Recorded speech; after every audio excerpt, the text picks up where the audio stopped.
I am Thomas, 32 years old, and tonight was the night my family finally pushed me too far. Before I tell you how I silenced an entire luxury steakhouse without saying a word, tell me where you are watching from in the comments below. I love seeing how far these stories travel. The air in Manhattan was crisp that evening, the kind of cold that bites at your cheeks. I pulled my Honda Accord up to the valet stand outside Morton's. It's a nice car, reliable, clean, but in the line of vehicles waiting to be parked, it looked like a stray dog at a pedigree show. Just ahead of me, a roar ripped through the street. A bright red Porsche 911 GT3 revved its engine unnecessarily loud before cutting the ignition. The door swung open, and out stepped my brother, Julian. He adjusted his suit jacket, Italian silk, tailored to hide the soft midsection he'd been developing lately, and tossed his keys to the valet without making eye contact. "Keep it close, kid. And don't scratch it, or your life savings won't cover the paint job," Julian said, his voice carrying that arrogant lilt he'd perfected over years of being the golden child. I pulled up behind him. The valet, a young guy who looked exhausted, took my keys with a polite nod. "Good evening, sir." "Evening," I said, stepping out. I wasn't wearing a suit. I had on a black cashmere hoodie, dark denim jeans, and clean boots. It was comfortable. It was me. And honestly, the hoodie cost more than Julian's shoes, but you wouldn't know that unless you knew the brand. Julian turned around, his smile dropping the moment he saw me. "You have got to be kidding me." "Hello, Julian," I said, walking toward the entrance. He stepped in front of me, blocking the heavy glass doors. "Thomas, look at you. This is Morton's, not a food court. Dad invited important people tonight. Investors, lawyers. You look like you just clocked out of a shift moving crates." "I did just clock out," I said calmly. "And I'm comfortable." "You're an embarrassment," Julian hissed, lowering his voice as other guests walked by. "Dad's trying to close a deal for the charity fund. He doesn't need his loser son looking like a maintenance worker in the background." "Let's just go inside," I said, stepping around him. Inside, the restaurant was dim and smelled of expensive mahogany, truffle oil, and old money. My father, Robert, was already at the head of a large circular table in a semi-private alcove. He stood up to greet Julian, embracing him like a returning war hero. "There he is, the Wolf of Wall Street," Dad boomed, clapping Julian on the back. I saw the Porsche out front. "Magnificent machine, son. Truly magnificent." "Just a little toy, Dad," Julian said, shooting a cufflink. Bonus season came early. Then Dad's eyes landed on me. The warmth evaporated instantly. He looked me up and down, his jaw tightening. "Thomas," he said, the disappointment heavy in his tone. "I see you ignored my request to dress formally." "I came straight from the office, Dad," I replied, taking the empty seat at the far end of the table, near the service entrance. "Office," my mother, Eleanor, chimed in. She was fluttering around the table, rearranging napkins that were already perfect. She gave me a pitying smile. "Oh, honey, you mean the warehouse. You don't have to call it an office to impress us. We love you anyway." "It has a desk, Mom." "It's an office," I said, reaching for the water glass. "He moves boxes, Eleanor," Dad said, waving his hand dismissively as if swatting away a fly. "Let's call a spade a spade. Thomas works in logistics, manual labor. It's honorable work, I suppose. Someone has to do it." I felt the familiar burn in my chest, but I pushed it down. This was the dynamic. It had been this way for 10 years. Julian was the genius financier. I was the slow, plodding worker bee who barely scraped by. Or so they thought. "Actually, Dad," I started, "I wanted to talk to you about that. The logistics work hasn't just been moving boxes. I've been working on a system." "Not now, Thomas." Dad cut me off sharp. "Mr. Henderson is arriving any minute. He's a senior partner at prestige law firm. He deals with estates, inheritance planning, and high-level corporate mergers. I don't want you boring him with stories about forklifts and inventory sheets." "But it's not just inventory," I tried again. "It's a software optimization platform. We just closed a major. Stop it, Julian snapped from across the table. He picked up a breadstick and pointed it at me. Just stop pretending, Thomas. It's pathetic. We know you're struggling. Mom told me you're still driving that Honda. If you were doing major things, you wouldn't be driving a car that belongs in a high school parking lot. It gets me from A to B, I said, taking a sip of water. It gets you to mediocrity, Dad muttered. Then, the mood at the table shifted as a tall, silver-haired man approached. Mr. Henderson. He looked like every high-powered lawyer you see in movies, sharp suit, calculating eyes, and an air of absolute authority. Robert, Henderson greeted my father. Arthur, so glad you could make it. Dad stood up, shaking his hand vigorously. Please sit. This is my wife, Eleanor. You know, my eldest, Julian, vice president at Sterling Finance. Impressive, Henderson said, shaking Julian's hand. Julian puffed out his chest. And this, Dad paused, gesturing vaguely in my direction, is my youngest, Thomas.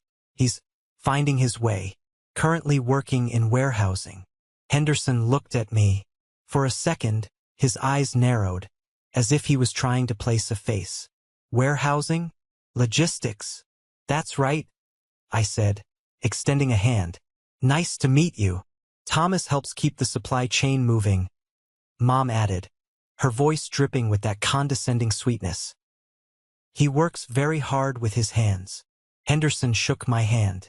His grip was firm. He held it a second longer than necessary, staring at me. Logistics is a vital industry, especially now. Ideally, yes, Dad laughed nervously. But Thomas is mostly on the floor, moving crates, checking lists, entry-level stuff. I sat back down. I pulled my phone out of my pocket and placed it face down on the table. It was vibrating. A text from Sarah, my COO. Message. Broadcast is live in 3 minutes. Are you watching? I glanced up. Above the bar area, visible from our table, was a large flat-screen TV tuned to Bloomberg News. The volume was low, but the captions were on. Thomas, put the phone away, Dad snapped. It's rude. I'm waiting for something important, I said. What could possibly be important? Julian laughed, pouring himself a massive glass of wine. Your shift supervisor asking you to cover a double? Or maybe a promotion to assistant forklift driver. Something like that, I said. Stop pretending to be successful, Thomas, Dad hissed, leaning in so Henderson wouldn't hear, though he clearly did. It makes you look desperate. Just sit there, eat your steak when it comes, and let the adults talk business. I looked at my father. I looked at Julian, who was checking his reflection in his spoon. I looked at my mother, who was avoiding my gaze. Okay, I said softly. I won't say a word. I looked at the TV again. The commercial break was ending. 2 minutes.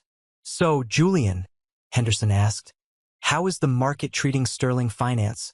I heard rumors of some liquidity issues in the mid-cap sector. Julian didn't miss a beat. Oh, mere fluctuations, Arthur. We're actually expanding. I'm looking at a promotion myself next quarter. Might be upgrading the Porsche to a Lamborghini Urus. You know how it is, image is everything. I took a sip of my wine to hide the smirk forming on my lips.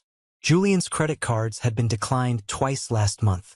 I knew this because my system tracks consumer data for credit risk assessment for one of our subsidiary clients. He was drowning in debt. And you, Robert? Henderson turned to Dad. How is the pension fund? Strong. Very strong, Dad lied. We have a mystery donor who injected some liquidity last month. Saved us from a nasty restructuring. I'd love to shake that man's hand. I swirled the wine in my glass. The mystery donor. If only he knew he was kicking that donor under the table right now. Thomas, Mom whispered loudly. Elbows off the table. I removed my elbows. Sorry, Mom. He tries, she said to Henderson. He really does. I checked my watch. 1 minute.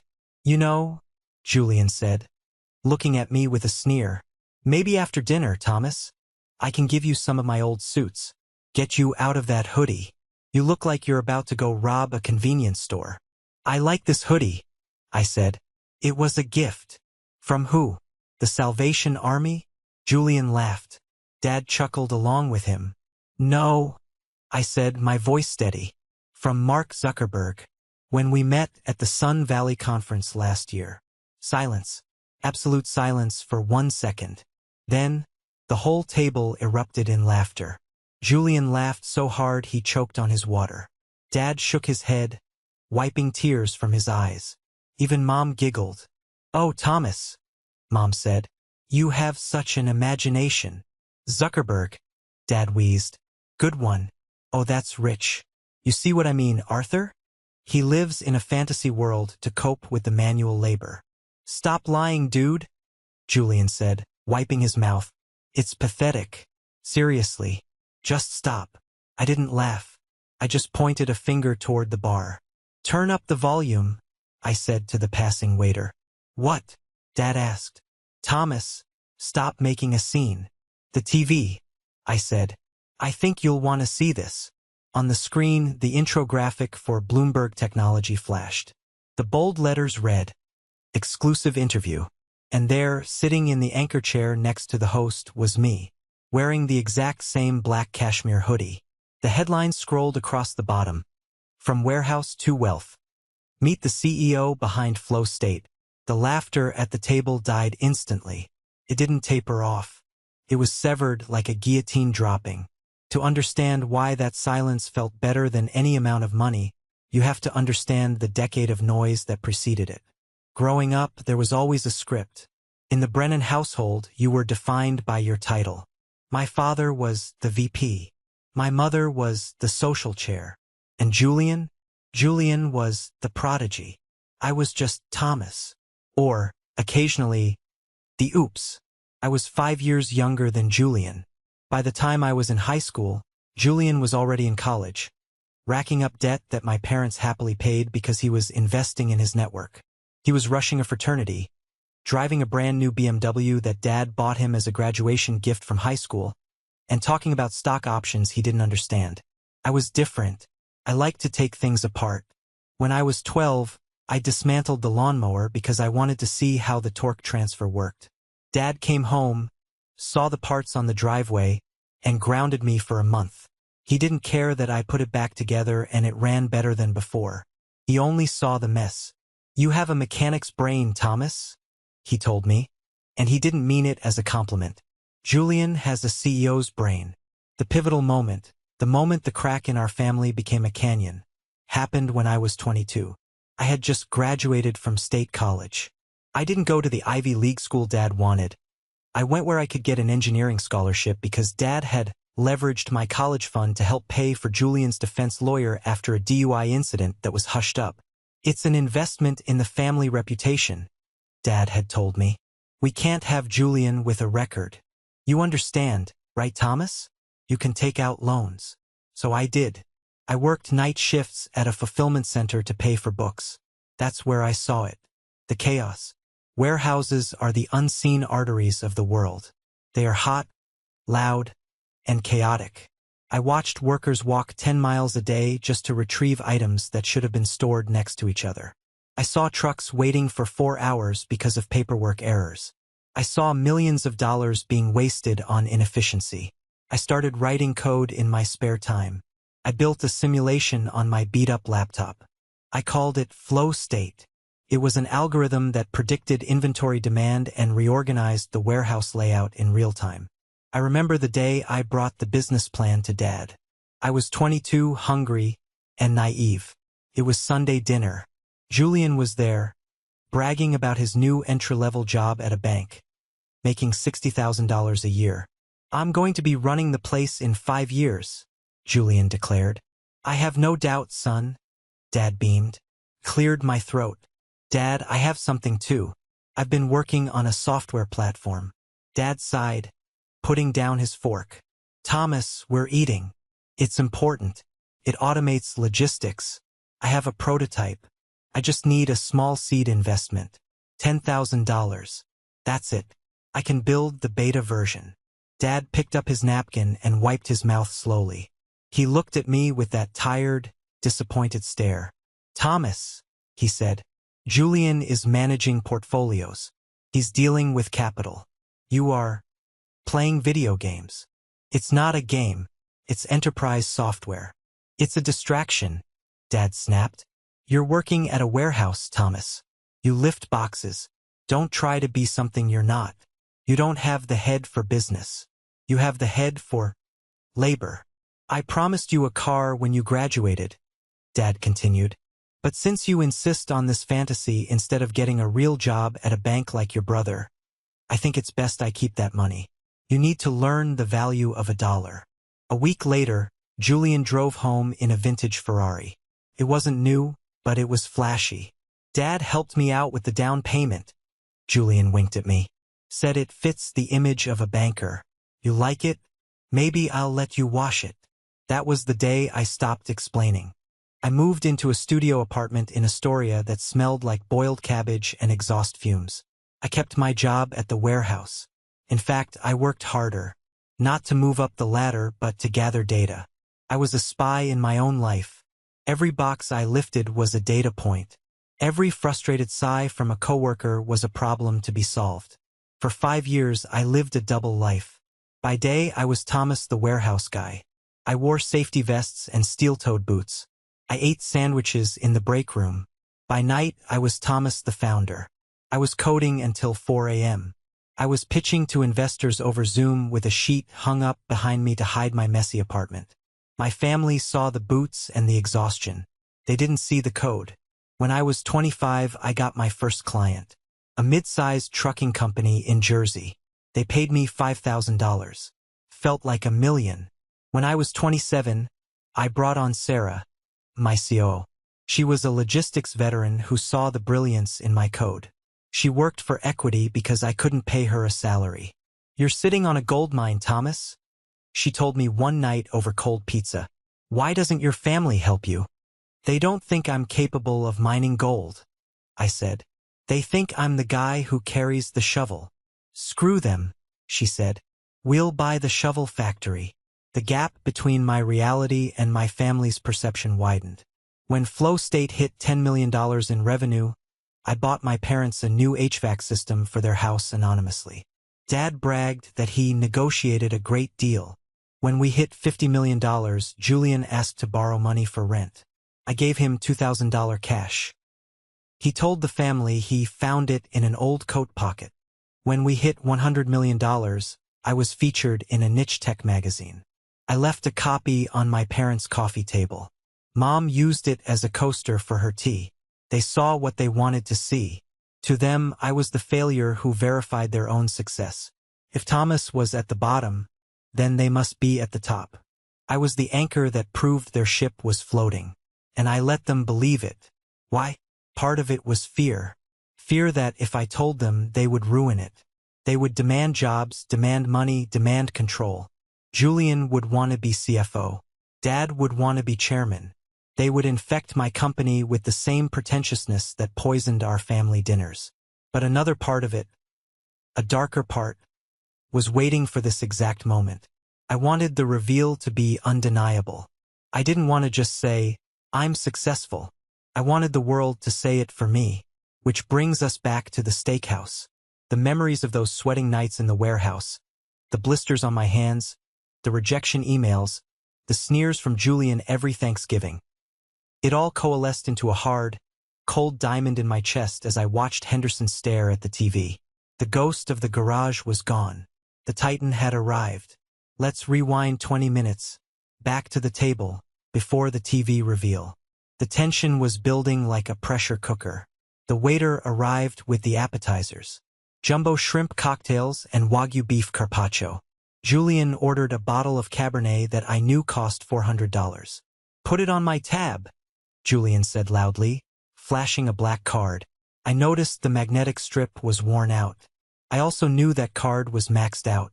I had run a credit check on him last week when his name flagged in our system for a rejected auto loan application. So, Arthur, Dad said, cutting into his carpaccio, we are looking at restructuring the family trust. I want to ensure that Julian is positioned to handle the bulk of the estate management. He has the financial acumen. Of course, Henderson nodded, though his eyes kept flickering toward me. And Thomas. Thomas will be taken care of, Dad said benevolently. We'll set up a small stipend, enough to supplement his salary at the warehouse. Maybe help him get a reliable car. We don't want him destitute. I'm actually doing okay, Dad, I said, picking at a piece of bread. Doing okay? Julian laughed, spraying a bit of wine. Thomas, you live in Astoria. You drive a Honda. You wear that. He gestured to my hoodie. Let's be real. You're surviving. There's a difference between surviving and thriving. I'm happy, I said. Happiness is what poor people say to make themselves feel better about being poor, Julian countered. He looked around the table for validation. Mom nodded sadly. It's true, honey, Mom said. We just want you to be secure. I ran into Mrs. Gable yesterday. Her son just made partner at his law firm. She asked about you. I had to tell her you were in transition. Why lie? I asked. Why not say I work in logistics? Because it's embarrassing, Thomas. Mom snapped, her voice rising for the first time. It's embarrassing to say my son moves boxes for a living while his brother manages millions. The table went quiet. That stung. I won't lie. Hearing your mother admit she's ashamed of you is a special kind of pain. Then, my phone buzzed on the table. It was loud against the wood. Dad glared. Thomas, I told you. Put that away. I glanced at the screen. It wasn't a text. It was a call. From Elon. Yes, that Elon. We were in the middle of negotiating a contract for his new gigafactory logistics. If I didn't answer, it could push the deal back a month. I have to take this, I said, reaching for the phone. Dad's hand shot out and slammed down on top of mine, pinning my hand to the table. His face was red. You will not, he hissed. We are having dinner with Mr. Henderson. You will not disrespect this family by taking a call from your shift manager about a missing pallet of toilet paper. Dad, let go, I said calmly. It's not a shift manager. Who is it then? The union rep. Julian cackled. It's a client, I said, and the deal is worth $30 million. The table went dead silent again. Then Julian burst out laughing. It was a cruel, barking sound. 30 million, Julian shouted. Oh my God, he's delusional. Dad, he's actually lost it. He thinks moving boxes makes him a tycoon. Dad snatched the phone from under my hand. He looked at the caller ID. It just said Elon. Elon, Dad scoffed. Who is Elon? Your pot dealer. He pressed the red button to decline the call. Then he slid the phone across the table, dangerously close to the edge. Enough lies, Dad said, his voice trembling with anger. You are ruining this night. I brought Arthur here to show him the stability of this family. To show him we are worthy of handling his firm's assets. And you are sitting here making up fantasies. I looked at my phone, face down on the white tablecloth. I took a deep breath. I apologize, Mr. Henderson, I said, turning to the lawyer. My family is passionate. Henderson was watching me closely. He wasn't laughing. He was the only one not laughing. 30 million is a specific number, Henderson said softly. Why 30? Contract valuation for a 3-year logistical overhaul, I answered automatically. Includes AI integration and robotics deployment. Stop it, Mom cried out. Thomas, stop speaking in that technobabble. You sound crazy. He sounds like he's quoting a brochure he found in the trash, Julian added. The waiter arrived with the steaks. Huge, sizzling cuts of meat. Here we go, Julian said, rubbing his hands. Real food. Hey Thomas, try not to eat it with your hands. Okay? We use forks here. I cut into my steak. It was perfectly cooked. But I had lost my appetite. So, Arthur, Julian pivoted back to the lawyer. I've been looking at some distressed assets in the tech sector. I think there's a bubble bursting. A lot of these startups are overvalued. Smoke and mirrors. Is that so? Henderson asked, raising an eyebrow. Oh, absolutely, Julian pontificated, his mouth full of potatoes. Take this company, Flow State. I was reading about them. Supposedly worth $1 billion. It's nonsense. Probably some kid in a basement cooking the books. I give them 6 months before they file for bankruptcy. I stopped chewing. I actually choked back a laugh. Flow State? Henderson asked. You think they're a bubble? Total scam, Julian declared confidently. I told my clients to short the sector because of companies like that. Interesting, Henderson said. He reached into his pocket and pulled out his phone. He did it subtly under the table. I saw the glow of the screen reflect on his polished shoes. What do you know about Flow State, Julian? I asked. Julian rolled his eyes. More than you, box boy. It's high finance. You wouldn't understand. I might, I said, since I read the Wall Street Journal. Reading it and understanding it are two different things, Dad muttered. Flow State isn't public yet, I said, so you couldn't have told your clients to short it. There's no stock to short. Julian froze. He blinked. Well, I meant the sector, the derivatives. And, I continued, Flow State just released their quarterly audit. 0 debt. 400% year-over-year growth. Cash positive since day one. How would you know that? Julian snapped. Did you sweep the floors of their headquarters or something? Something like that, I said. Under the table, Henderson was scrolling furiously on his phone. He looked up. His eyes locked onto mine. Then he looked at Julian. Then back to me. I saw the realization hit him. It was like a physical blow. His eyes widened, his mouth opened slightly. He looked at the photo on his screen, probably my LinkedIn profile or the Forbes article, and then at my face. He knew. I held a finger to my lips, signaling him to wait. Henderson swallowed hard. He put his phone away. His demeanor changed instantly. He sat up straighter. He pushed his plate slightly away. Actually, Julian, Henderson said, his voice icy, I think your assessment of the market is flawed. Flawed? Julian bristled. I'm a VP, Arthur. And Thomas makes a good point, Henderson said. Flow State is a private entity. Your analysis seems fabricated. Dad looked confused. Arthur, why are you listening to Thomas? He's just trying to cause trouble. I think, Henderson said, looking directly at Dad, that Thomas is the only one at this table making any sense. The storm was breaking. The wind was changing direction. And my family was standing in the path of a hurricane without an umbrella. The atmosphere at the table shifted from aggressive to confused. My father, a man who prided himself on controlling every room he entered, suddenly felt the reins slipping from his hands. He didn't know why, but he sensed it. Arthur, Dad said, a nervous chuckle escaping his lips. You're joking, right? Thomas barely knows how to balance a checkbook. We had to help him with his taxes last year. That's not true, I said calmly.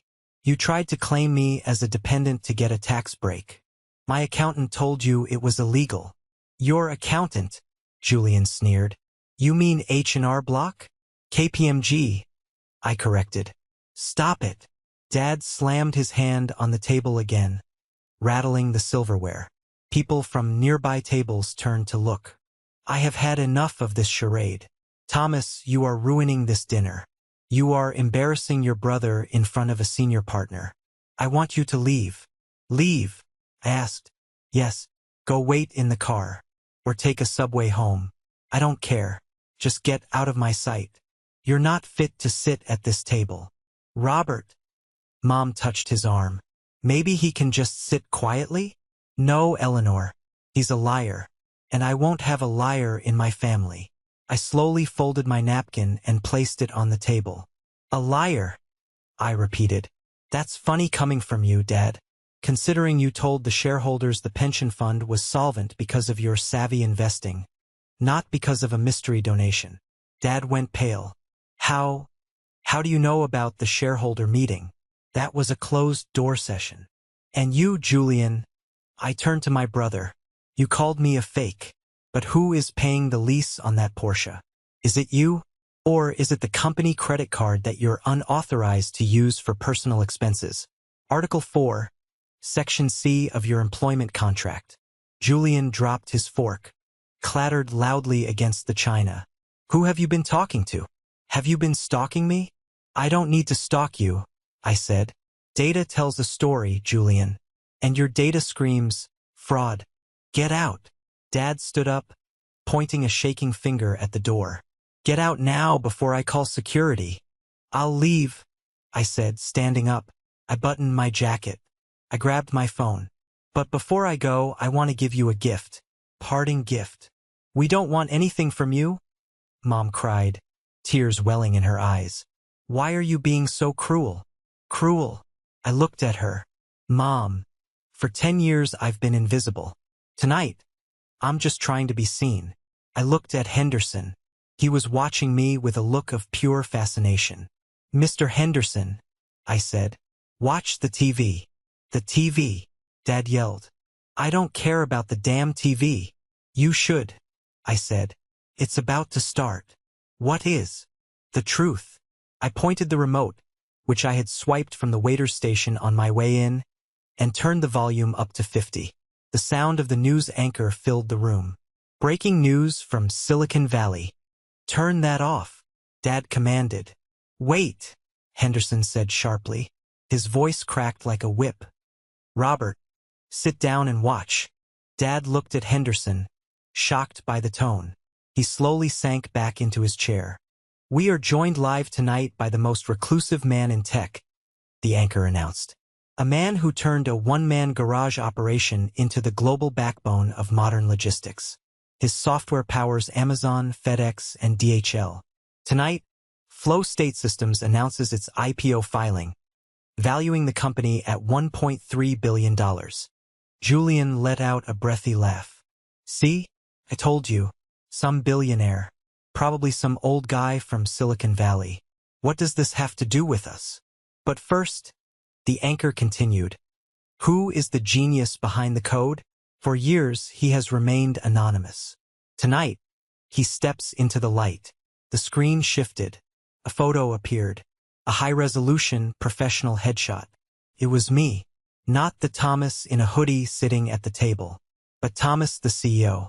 Clean-shaven, intense eyes, wearing a black t-shirt. But it was undeniably me. The caption read, Thomas Brennan, founder and CEO, Flow State. The air left the room. It didn't just leave. It was sucked out. Julian's mouth hung open. He looked from the screen to me, then back to the screen. Dad just stared. He didn't blink. He didn't breathe. Thomas. The anchor's voice continued. Tonight, we have a pre-recorded interview with Mr. Brennan. The video cut to the interview. Me sitting in a modern studio. Mr. Brennan, you own 68% of the company. At today's valuation, that puts your net worth at roughly $880 million. Why the secrecy? Why drive a Honda? Why live in a small apartment? On the screen, I smiled. It was the same sad smile I was wearing right now in the restaurant. Because, TV Thomas said, I wanted to see who would treat me with respect when I had nothing. I wanted to know who my real friends were. And frankly, I learned that in this world, people don't respect the man. They respect the wallet. I wanted to stay a man for as long as I could. I looked down at my family. Mom had her hands over her mouth. Julian was gripping the table so hard his knuckles were white. Dad looked like he was having a stroke. Happy birthday, Dad, I said softly, though it wasn't his birthday. Consider the custody of your reputation handled. I checked my watch. Now, if you'll excuse me, I have a call with Elon to return. The sound of a fork hitting a porcelain plate is surprisingly loud when a room falls silent. That was the first sound I heard after the news anchor introduced me. Clink. Julian had dropped his fork. It wasn't a dramatic, movie-style crash. It just slipped from his limp fingers, hit the edge of his plate, and slid onto the white tablecloth, leaving a small stain of peppercorn sauce. But nobody looked at the fork. Every pair of eyes, my father's, my mother's, Julian's, Mr. Henderson's, and even the waiters hovering nearby, was glued to the 60-inch screen mounted above the mahogany bar. Thomas Brennan. The anchor's voice was crisp, authoritative, the kind of voice that turns rumors into facts. The 32-year-old founder of Flow State Systems. For 5 years, this company has operated in what Silicon Valley calls stealth mode. While other startups were chasing press coverage, Brennan was chasing efficiency. On the screen, the B-roll footage played. It showed the inside of a massive fulfillment center. Not the dirty, chaotic floor my father imagined I worked on, but a symphony of automation. Robots gliding along magnetic tracks, screens flashing data in real time, and there, walking the floor in a hard hat and that same black hoodie, was me, pointing at a schematic, directing a team of engineers. I looked at my father. His face had gone from a flush of anger to a ghostly, waxen pale. His mouth was slightly open, a half-formed word dying on his lips. He looked like a man trying to solve a math problem that changed every time he blinked. Tonight, the anchor continued. Flow State confirmed their Series C funding closed yesterday. Lead investors include Sequoia Capital and Lightseed Venture Partners. I saw Henderson's head snap toward me so fast I thought he might get whiplash. Sequoia, Henderson whispered. The word escaped him like a prayer. In the world of high finance, Sequoia isn't just a VC firm. It's a kingmaker. They backed Apple. They backed Google. The valuation, the TV voice boomed, is confirmed at $1.3 billion. With Mr. Brennan retaining a controlling majority stake of 68%, this places his personal net worth at an estimated $880 million, making him one of the youngest self-made nearing billionaires in the logistics sector. $880 million. The number seemed to hang in the air above our table, heavier and more real than the chandelier. Julian let out a sound, a strangled, high-pitched wheeze. He looked at me, his eyes wide and wet, searching for a punchline. He wanted me to laugh. He wanted me to say, "I hacked the TV station, gotcha." But I didn't laugh. I didn't move. I sat perfectly still, my hands folded on the table, watching the interview version of myself answer questions. "Mr. Brennan," the interviewer on screen asked, "you built this while working shifts on a warehouse floor. Why?" TV Thomas leaned forward. "Because you can't optimize a system you don't understand. I needed to feel the pain of the workers to build the cure. My competitors manage from boardrooms. I managed from the forklift." At the table, Dad flinched, physically flinched. It was as if I had reached out of the screen and slapped him. "You," Dad stammered. His voice was unrecognizable, weak, gritty. You were writing code." I slowly turned my gaze from the TV to him. "I tried to tell you, Dad. Remember? Christmas 2019? I brought my laptop. I wanted to show you the beta test. You told me to put the toy away because we were watching Julian open his bonus check." Dad closed his eyes. I could see the memory hitting him. I thought it was a game," he whispered. "It is a game, Robert," I said, my voice cold and steady. "And I just won." Mom was shaking. Her hands were trembling so badly she had to grip the edge of the table. "Thomas, $1 billion? That's not real money, is it? It's just computer money?" "It's equity, Mom," I said. "But the secondary market shares I sold last week to buy my new house? That was very real cash." "House?" Julian perked up. The greed was cutting through his shock like a knife. "You bought a house?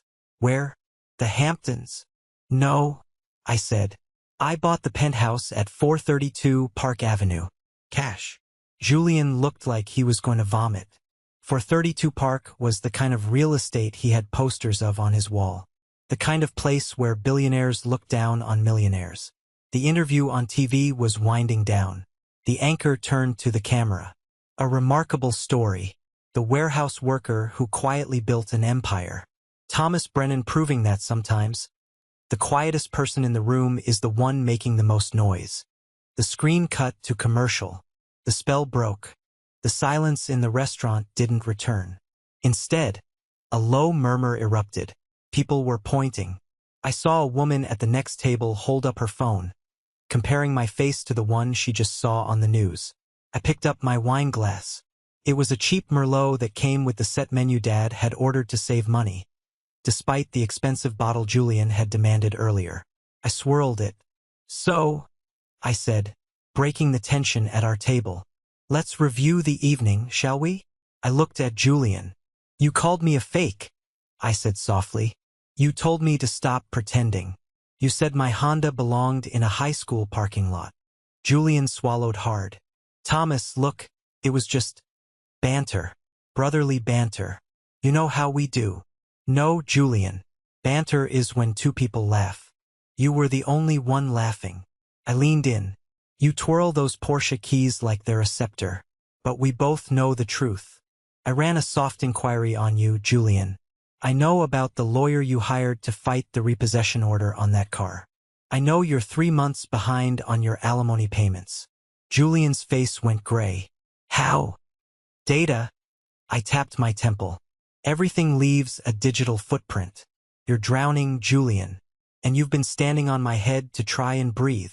I turned to Dad. He looked aged, 10 years older than when he walked in. "And you," I said, "you apologized to Mr. Henderson for my presence. You called me manual labor like it was a disease. You were so terrified I would embarrass you in front of your client that you didn't realize," I paused, looking at Henderson, "that I am the client he's been dreaming of." I stood up. The movement was slow, deliberate. I saw Dad's hand twitch, like he wanted to reach out, to grab me, to anchor himself to the ship he had just realized was unsinkable. "This is the moment," I said to the table, but really, I was speaking to the ghost of the boy I used to be. The boy who waited for a well-done that never came. The aftermath of an explosion is often more dangerous than the blast itself. That's when the structures you thought were solid start to collapse. I stood there, looming over the table. The power dynamic had shifted so violently that the air felt thin. Mr. Henderson was the first to react. He was a survivor, a man who could smell money from a mile away. He didn't just stand up. He practically leapt to his feet. He buttoned his suit jacket with a sharp snap, physically distancing himself from my father. "Thomas, Mr. Brennan." Henderson corrected himself, his voice dropping an octave into his professional baritone. He walked around the table, ignoring my father completely. "I must apologize. Truly, I was operating on outdated intelligence." "You were operating on the word of a liar," I said, glancing at Dad. "Indeed," Henderson said, his eyes cold as they swept over Robert. "In my line of work, due diligence is everything. It seems I failed to verify the source." He reached into his breast pocket and produced a card. It wasn't the standard card he gave out at mixers. This was heavy, cream-colored cardstock with gold embossing. A direct line. "My firm handles inheritance structures and asset protection for the ultra-wealthy," Henderson said, pressing the card into my hand. "We also specialize in insulating clients from liabilities. And by liabilities, I mean toxic financial attachments." He didn't point at Julian, but he might as well have shone a spotlight on him. "I'll keep that in mind," I said, slipping the card into my jeans pocket. "I have a feeling I'm going to need a pit bull soon." "I can be a pit bull," Henderson smiled, showing too many teeth. "Or I can be a great white. Your choice." He turned to my father. "Robert, I think our business regarding the pension fund is concluded. I cannot recommend my firm represent a director who lacks such fundamental judgment. If you can't spot a unicorn at your own dinner table, you have no business managing a portfolio." "Arthur, wait," Dad pleaded, half rising from his chair. "It's a misunderstanding. I was protecting him. I didn't want him to get a big head." "You were ashamed of him," Henderson said, cutting him down with surgical precision. "And that shame just cost you the biggest commission of your life. Good night." Henderson walked out. He didn't look back. Now it was just us, the family. The silence returned, but this time it was desperate. Julian was staring at the tablecloth, his mind clearly racing, calculating, scheming. Then the shift happened. The inevitable, disgusting shift. Julian looked up. He forced a smile. It was a rictus of terror and fake charm. "So," Julian started, his voice cracking. 1.3 billion, huh? That's wild, Tommy. Seriously. I always knew you had something going on in that garage. Remember? I used to tell Mom. Thomas is up to something big. No, Julian, I said calmly. You used to tell Mom I was smoking weed. Jokes. Just jokes. Julian waved his hand dismissively. Look, bro. I've been thinking. You're a tech guy. You know code. But you don't know Wall Street. You need a CFO. Someone who knows how to handle that kind of liquid capital. I could step in. Help you manage the transition. Keep it in the family, right? I stared at him. The audacity was breathtaking. You want to manage my money? I asked. I'm a VP, Thomas. I know the game. And hey. He leaned in, lowering his voice conspiratorially. I heard a rumor. Is it true you ordered a custom Rolls-Royce Phantom? The armored edition. It's for the executive transport fleet, I said. Right. Fleet. But you need someone to break it in, right? Test drive it? I could handle that for you. Make sure it's safe. I laughed. It was a short, dry bark of a laugh. Julian, I said, you can't even afford the gas for a Rolls-Royce. And as for being my CFO?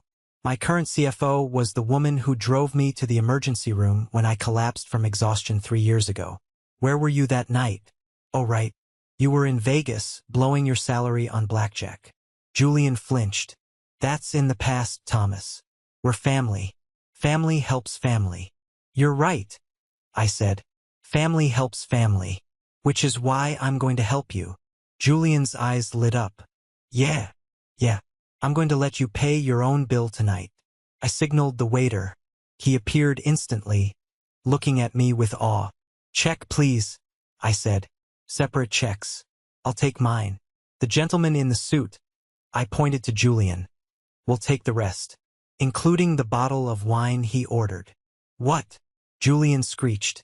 Thomas, you can't be serious. This bottle is $400. My card is. I left my wallet in the car. Then you better start washing dishes, I said. I hear they need help in the back. It's honorable work, Julian. Manual labor. Builds character. I tapped my phone against the terminal the waiter presented. Beep. Transaction approved. Thomas. Mom spoke up. She was crying. But it wasn't the tears of a mother who missed her son. It was the tears of a woman realizing her retirement plan just walked out the door. Please, don't leave like this. Sit down. Let's have dessert. Let's celebrate. We're so proud of you. Proud. I turned to her. Mom, you told the neighbors I was in transition because you were ashamed to say I was a CEO. You didn't know I was a CEO, but you didn't bother to find out. You were proud of the idea of Julian. You were never proud of the reality of Thomas. That's not true, she wailed. It is true, and it's okay. I've made my peace with it. I turned to Dad. He hadn't moved. He was staring at his hands. Dad, I said. He looked up. His eyes were red. You said I was pretending to be successful, I said. But the truth is, for the last 5 years, I've been pretending to be poor, because I wanted to know if you loved me, or if you just loved what I could become. Thomas, Dad whispered. I pushed you. I was hard on you to make you tough. Look at you now. You're a billionaire. I did that. My pressure made you a diamond. I shook my head. The level of delusion was heartbreaking. No, Dad, I said. You didn't make me a diamond. You were the rock I had to crush myself to get out from under.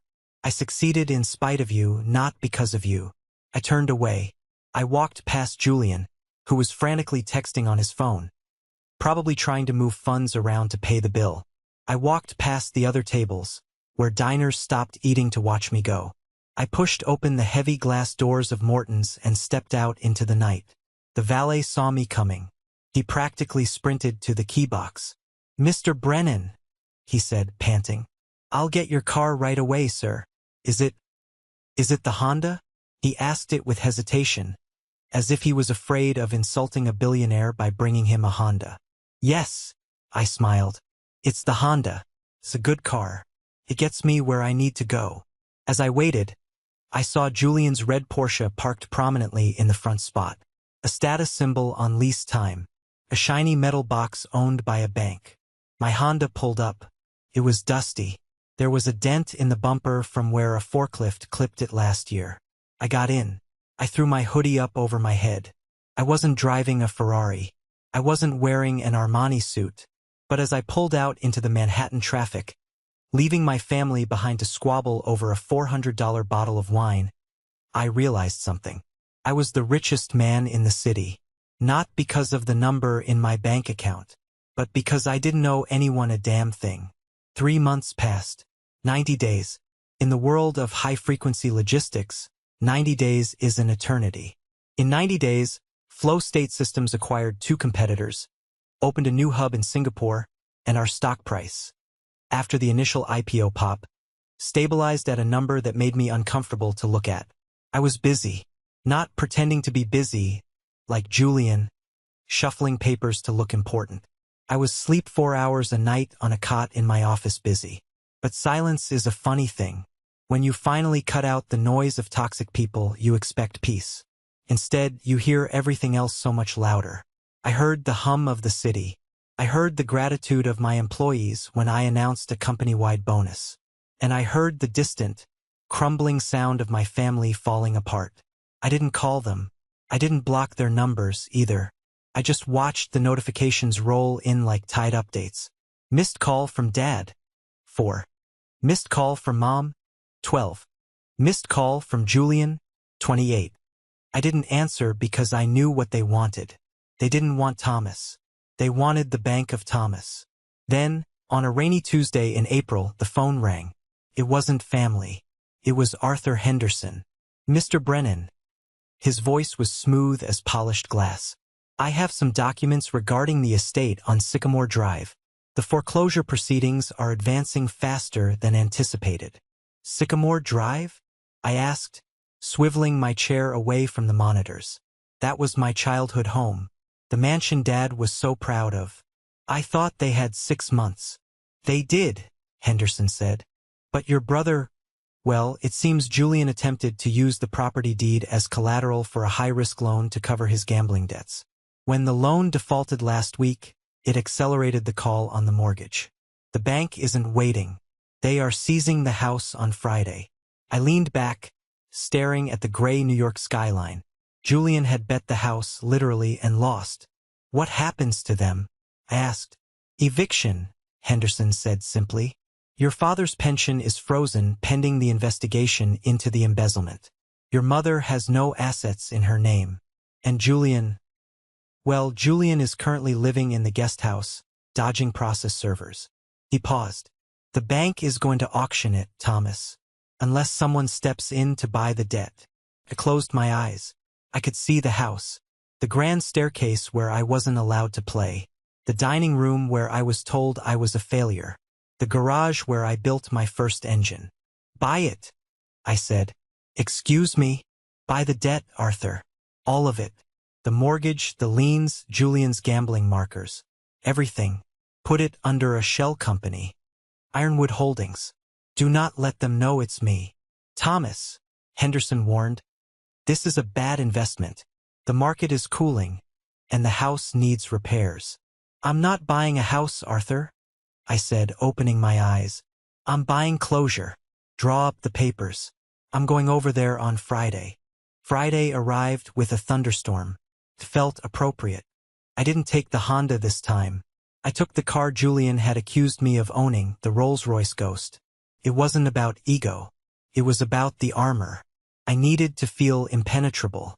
My driver, a massive ex-Marine named Ken, pulled up the long driveway of Sycamore Drive.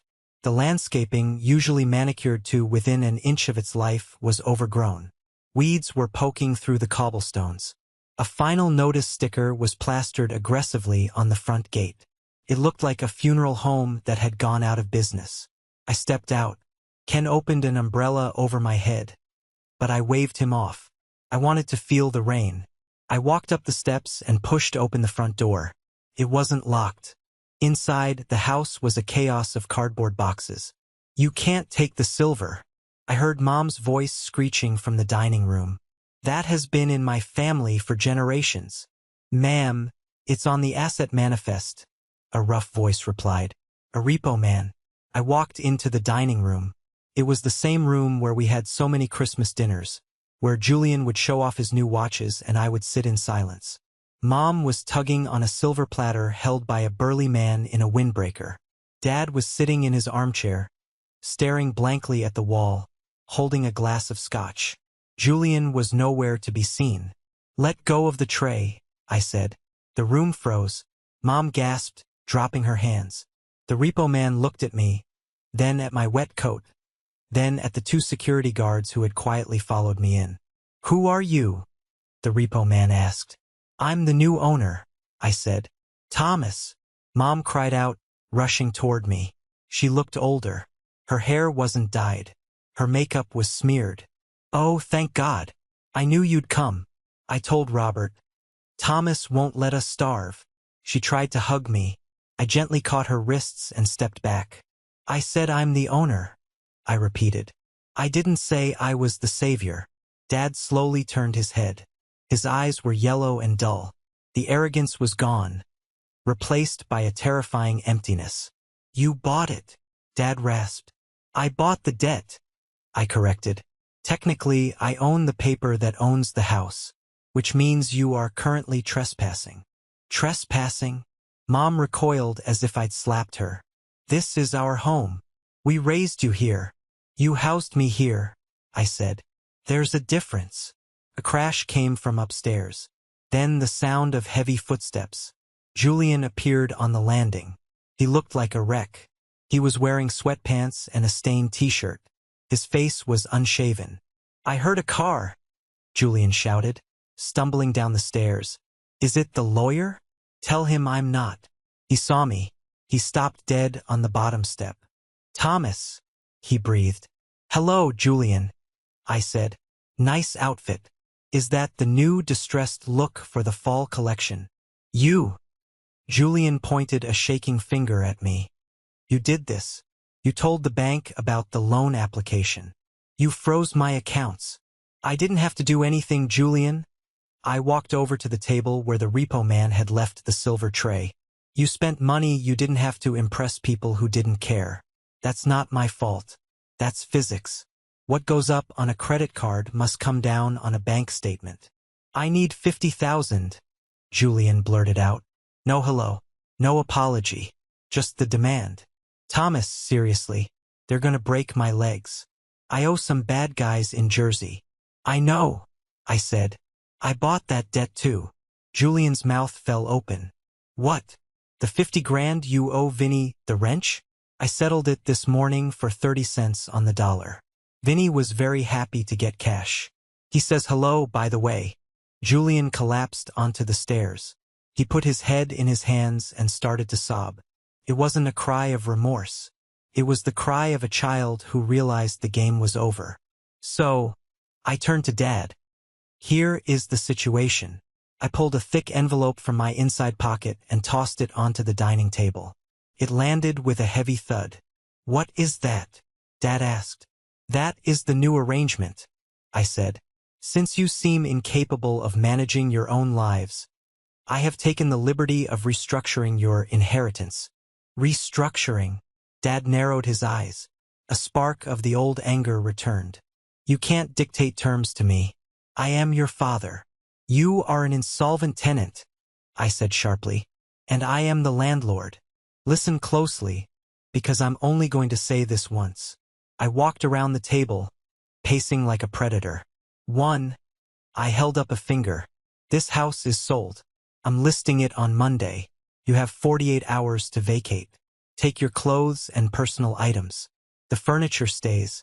The art stays. The silver stays to pay off the creditors. Where will we go? Mom wept. Page 4. I pointed to the envelope. I have purchased a 2-bedroom condo in Florida. It's in a retirement community. It's fully paid for. The title is in a trust. You can live there rent-free for the rest of your lives. But you cannot sell it, you cannot borrow against it, and you cannot leverage it. A condo, Dad spat. I'm used to 5,000 square feet. You expect me to live in a shoebox? It's a nice shoebox, Dad. It has a pool. And it's better than a refrigerator box under the bridge, which is your current alternative. 2. I continued. I have set up a monthly stipend for Mom. $3,000 a month. Enough for groceries and bingo. And me? Dad asked. You get nothing, I said. Mom controls the money, because you proved that if you touch money, it disappears. Dad looked at Mom. For the first time in their marriage, the power dynamic flipped. Mom stopped crying. She looked at Dad, then at me. She nodded slowly. And 3. I turned to Julian. Julian looked up, hope flickering in his eyes. Tommy? What about me? Florida sounds okay. I can start over. Maybe get into real estate down there. No, I cut him off. You are not going to Florida. You are not getting a stipend. What? Julian's face crumbled. But I'm your brother.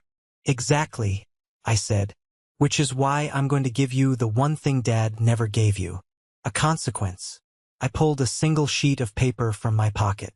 It was an employment contract. This is a job offer, I said. Flow State has a distribution center in Newark. It's a 40-minute train ride from here. The position is Level 1 Fulfillment Associate. You will scan packages. You will load trucks. You will be on your feet for 10 hours a day. You're joking, Julian laughed nervously. Manual labor? Me? The salary is $22 an hour, I continued, ignoring him. It comes with health insurance.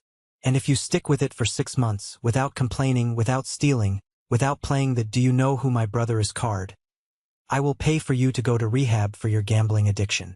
I'm not working in a warehouse, Julian screamed, standing up. I am a finance VP. I wear Italian suits. I drive a Porsche. You drive nothing, I roared back, my voice echoing off the empty walls. The Porsche is gone, Julian. The suits are being sold. You are nothing but a 35-year-old man crying on his parents' stairs. You have no skills. You have no money.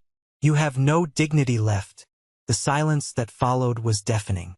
Even the rain outside seemed to stop. You mocked the warehouse, I said, lowering my voice to a deadly whisper. You mocked the work that built the roof over your head. Now you're going to learn what that work feels like. Take the job or get out on the street. I don't care. I tossed the contract at his feet. Julian looked at the paper. He looked at Dad, waiting for him to intervene. But Dad just stared into his scotch glass, defeated. Julian slowly reached down and picked up the paper. His hands were shaking. I don't have a car to get to Newark, he mumbled. Take the bus, I said. Millions of people do it every day. You'll survive. I buttoned my coat. I felt lighter. The anger I had carried for a decade, the burning need to prove them wrong, was gone. It was replaced by pity. They weren't monsters. They were just small, sad people who had built their lives on a foundation of sand. The movers come on Monday at 8 a.m., I said to the room. Don't be late. I turned to the door. Thomas. Dad spoke. His voice was cracked. I stopped, hand on the doorknob. Dad hesitated. I am proud of you. You know that, right? I didn't turn around. Couldn't. No, Dad, I said. You're proud that I survived you. I walked out into the rain. Ken was waiting with the umbrella. I stepped into the back of the Rolls-Royce. The door closed with a solid, heavy thud, sealing out the world. Where to, sir? Ken asked. Home, I said. My real home. As we drove down the driveway, I looked back once. I saw Julian standing in the window, watching the taillights fade. He looked like a ghost haunting a house that no longer existed. It is 7 months later. I am sitting in my office at Flow State HQ. The walls are glass. The view is the entirety of Manhattan. From here, the people down on the street look like ants. But I know they aren't ants. I know every single one of them has a story, a struggle, a family that maybe doesn't understand them. My phone buzzes. It's an automated report from the HR system. Employee, Julian Brennan. Attendance, perfect. Performance. Satisfactory. I smile. He didn't quit. He complained for the first month.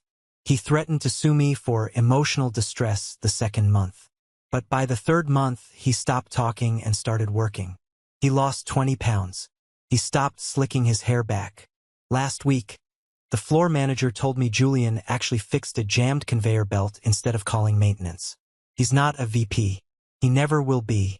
But he's earning his own money for the first time in his life. He's becoming real. Mom sends me photos from the condo in Florida. She's joined a book club. She looks happier, honestly. The pressure of maintaining the mansion lifestyle is gone. She doesn't have to pretend to be rich anymore. She can just be Eleanor. Dad? Well, Dad is Dad. He spends his days playing golf on the public course and telling anyone who will listen that his son is a billionaire. He still takes credit. He tells them he taught me everything I know about business. I let him have that lie. It's the only asset he has left. People ask me what it feels like to win. They think winning is the moment the bank account hits 9 zeros. They think it's the magazine covers, the private jets, the ability to buy a steakhouse just to fire the maitre d'. But that's not winning. That's just leverage. Winning is sitting here, eating a tuna sandwich at my desk, knowing that I am exactly who I said I was. I think back to that dinner. The way they laughed when I mentioned shipping boxes. The way they recoiled at my hoodie. They were so terrified of being ordinary that they forgot how to be human. I open my drawer. Inside is the old name tag from my first warehouse job. The scratched, faded plastic. Thomas, Associate. I place it next to my Crystal CEO of the Year award. They look good together. Success isn't about proving your family wrong. If you live your life trying to get revenge, you're still letting them control you. You're still dancing to their tune, just on a different stage. Real success is when you no longer care what they think. It's when you can offer them a hand up, not because they deserve it, but because you are strong enough to give it without losing your balance. Pick up my phone. I type a text to Julian. Me, heard you fixed the belt on line 4. Good job. I hesitate. Then I hit send. 3 dots appear. Then a reply. Julian, thanks. My feet are killing me. But thanks. It's not an apology. It's not a hug. But it's the most honest thing he's ever said to me. I put the phone down and turn back to my screens. The logistics map is lighting up. Cargo ships moving across the Pacific. Trucks crossing the Midwest. 1 billion items flowing through the veins of the world. I have work to do. And that, my friends, is the story of how a fake warehouse worker bought the family estate. We spend so much of our lives waiting for permission to be great. We wait for our parents to say, good job. We wait for our partners to say, I believe in you. We wait for the world to give us a permission slip. But here is the truth. No one is going to give it to you. You have to take it. You have to put on your hoodie, keep your head down, and build your empire in the dark until it shines so bright they can't ignore it. If you are the black sheep, the outcast, the failure of your family, listen to me. Your value is not determined by their dinner table conversation. Your value is what you build when they aren't watching. If this story resonated with you, if you've ever felt like the stranger in your own home, do me a favor. I'm Thomas. This is my story. Now go write yours.